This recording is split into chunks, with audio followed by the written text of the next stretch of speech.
የአውሮፓ ደህንነትና ብሔራዊ ድንበሮችን የመጠበቅ ጉዳይ በቀጥታ የሚጀምረው በዩክሬን የጦር ሜዳዎች ላይ እንደሆነ የሚያምኑት የእንግሊዝ መሪዎች ለዩክሬን የሚሰጡትን ወታደራዊ ድጋፍ አጠናክረው በቀጠሉበት ኪየቭም በልብ ልብ መንፈስ ሩሲያን በእንግሊዝ ሰራሽ ጦር መሳሪያዎች ማጥቃት በቀጠለችበት ሩሲያ አዲስ ማስጠንቀቂያ ለእንግሊዝ መስጠቷ 4 ዓመታት ያስቆጠረውን የሩሲያ ዩክሬን ጦርነት በአዲስ መልክ ሊያቀጣጥለው ይችላል የሚል ስጋት ፈጥሯል።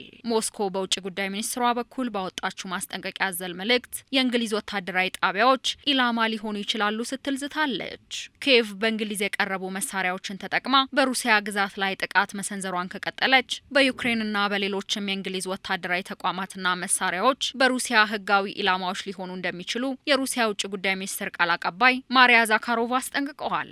ማስጠንቀቂያ የመጣው በሞስኮና በለንደን መካከል ያለው ግንኙነት እየሻከረ ባለበትና የዩክሬን ኃይሎች ስቶርም ሻዶ በተሰኙ እንግሊዝ ሰራሽ ሚሳይሎች በዶኔስክ ላይ በፈጸሙት ጥቃት 2 ህጻናትን ጨምሮ ቢያንስ 8 ንጹሃን ዜጎች የቆሰሉበት ጥቃት ከተሰማ ከአንድ ቀን በኋላ ነው።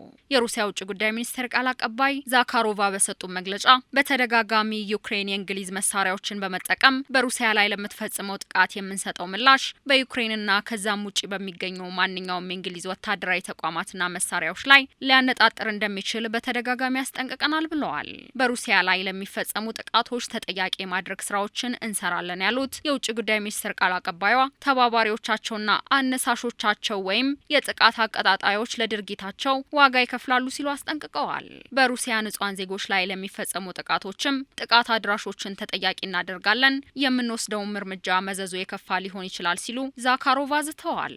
በተደጋጋሚ የእንግሊዝ መንግስት በሩሲያ ላይ ስልታዊ ሽንፈት እያለ የሚጠራውን የረጅም ጊዜ ኢላማ እየተከተለ ይገኛል ስትልም ሞስኮ ክስ አቅርባለች። የእንግሊዝ ዜጎች ሁሉ በራሳቸው መንግስት እየተወሰዱ ስላሉት የጠላትነት እርምጃዎች የሚያስከትሏቸውን የማይቀርና አሰቃቂ ውጤቶች ሊያጤኑት ይገባል ሲሉም የሩሲያ የውጭ ጉዳይ ሚኒስትር ቃል አቀባዩ አስጠንቅቀዋል። የእንግሊዝ መንግስት ጦርነቱ አዲስ መልክ እንዲይዝና ከቁጥጥር ውጪ በሚሆን ደረጃ ላይ እንዲያመራ እያደረገ ይገኛል። ስለሆነም ሁኔታዎች የከፋ አካሄዱ እስከ መግባታቸው በፊት አገራዊ ፖሊሲዎቹን በአስቸኳይ እንዲፈትሽና ከጦርነት አቀጣጣይነት እንዲታቀብ ሲሉም የመንግስታቸውን አቋም አሳውቀዋል።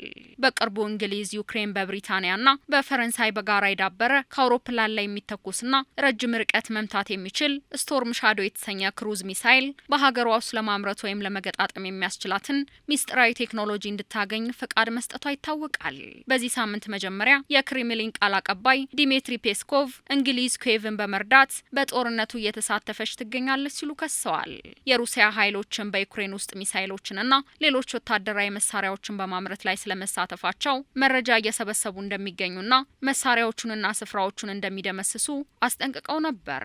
በተጨማሪም የሩሲያ የውጭ ጉዳይ ሚኒስትር ሰርጌይ ላቭሮቭ ባለፈው ሳምንት እንግሊዝ የሚሳይል ኃይሏ በሩሲያ ላይ በሚደረጉ ጥቃቶች በቀጥታ መሳተፋቸውን በግልጽ ማወጇን ጠቅሰው ለዚህ ድርጊቷ በጦርነቱ ቀጥተኛ ተሳታፊ ሀገር ብለን ብንጠራት ሙሉ መብት አለን ሲሉ ተደምጠዋል።